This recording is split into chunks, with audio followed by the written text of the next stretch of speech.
unequivocally that the Fed must be independent, non-ideological, and nonpartisan.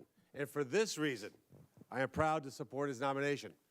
I wish I had said those words, but those are the words of Senator Chuck Schumer when he voted to confirm you, in fact, introduced you. So I would like to enter that into the record.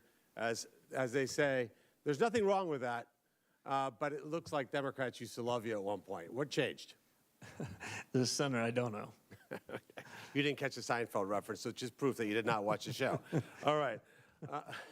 Let me ask you some quick rapid-fire questions. I know people have enjoyed being here this long, but maybe not others. A lot has been said, and I think it's important, on the plight of working Americans when it comes to being able to afford the basic elements of what it means to be somebody here who's successful in the working class. Are working class Americans better off or worse off than they were 3 years ago? The aggregate statistics show improvement, but I do want to suggest with better Fed policy, I think the improvement can be stronger. No, clearly. But we're not done, and we have a long way to go. But if you're somebody who's an average working American today, in 2026, you're better off than you were 3 years ago, because 3 years ago, you were getting demolished by generationally high inflation. Is that true? The trajectory on inflation is improving, but there's more work to do. And one of the key parts of why I'm supporting you is because a total and complete focus and understanding that the interest rate tool is the tool that allows you to help working Americans much more than the balance sheet tool. Would you agree? Yes, Senator, I do. All right, perfect. Let's move on to central bank digital currencies. Do you agree that the Federal Reserve has no legal right to issue a central bank digital currency? Senator, I agree that they don't have the right, and I think it would be a bad policy choice.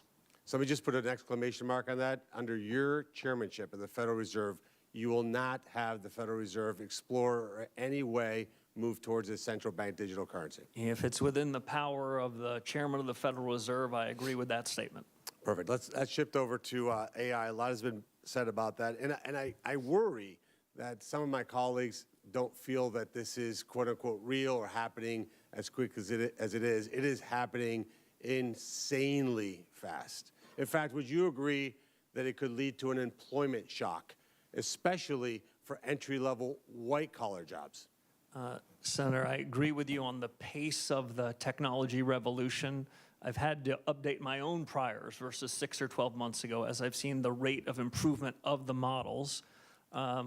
Senator, the way I describe it is this: I am more confident that there will be improved output than I am certain about when the effects of that would be on the labor market. I basically believe in the following good economic tenet, which is described as the lump of labor fallacy. And we tend to think in economics, there's only a fixed number of jobs, and we've got to fill them every day possible. The labor force, the structure of the labor market changes. The jobs that will be created 2 or 3 years from now, some of which are unimaginable to us today. But the lag between the improvement in output and the effect on the labor markets, that's got to be central to the Fed's thinking, given the pace of innovation in this cycle. And this concept of price stability plus maximum employment, that maximum employment piece is problematic when policymakers open our borders and let tens of millions of people come into this country illegally. Is that not correct? No, I'm gonna let you guys handle immigration policy. I'm gonna have plenty on my plate if confirmed. But adding 10 to 20, 30 million people into the country when you're trying to make certain that everybody here has a job is problematic, correct? Yeah, the central bank takes the labor market is as it is, and that's a function of policies you and the administration put in place. It's not our place to be opining on that. Okay. And let me just add one last thing and more to your wife. How did you get so lucky to have a guy that's so romantic that on Valentine's Day of 2006, he brings you to a Senate hearing? I mean, you set a high bar for all of us. Look, I'm going to ruin the suspense for everybody. You're going to be confirmed. You're going to be the Federal Reserve Chairman. And most importantly, you're going to do an incredible job. And I'm honored to be able to have been part of that process, and we'll vote for you resoundingly. Thank you, Senator. Well, that concludes the question and answer portion of today's hearing. I'd like to thank our nominee for testifying before the committee today and thank you for your willingness to serve our country. For senators, All follow-on questions for the record must be submitted by tomorrow, April 22nd at noon. And for you, the witness, please respond by Thursday, April 23rd, 1 p.m. to the written questions you receive in order to facilitate this committee promptly processing this nomination when it comes. With that, this hearing is adjourned. Thank you. Thank you, sir. Yes, ma'am.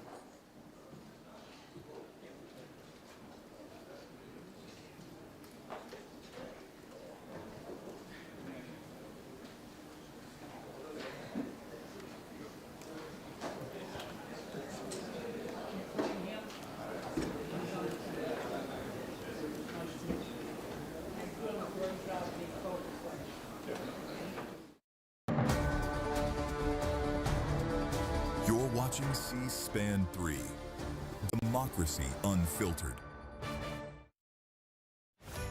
C-SPAN brings you Democracy Unfiltered in real time. Democracy doesn't take sides, neither does C-SPAN. In a world full of opinions, C-SPAN gives you direct access to the people and institutions that shape our nation. Unfiltered coverage of Congress as laws are debated and decided. Live proceedings from the United States Supreme Court, presidential speeches, briefings, and historic moments as they happen. No commentary.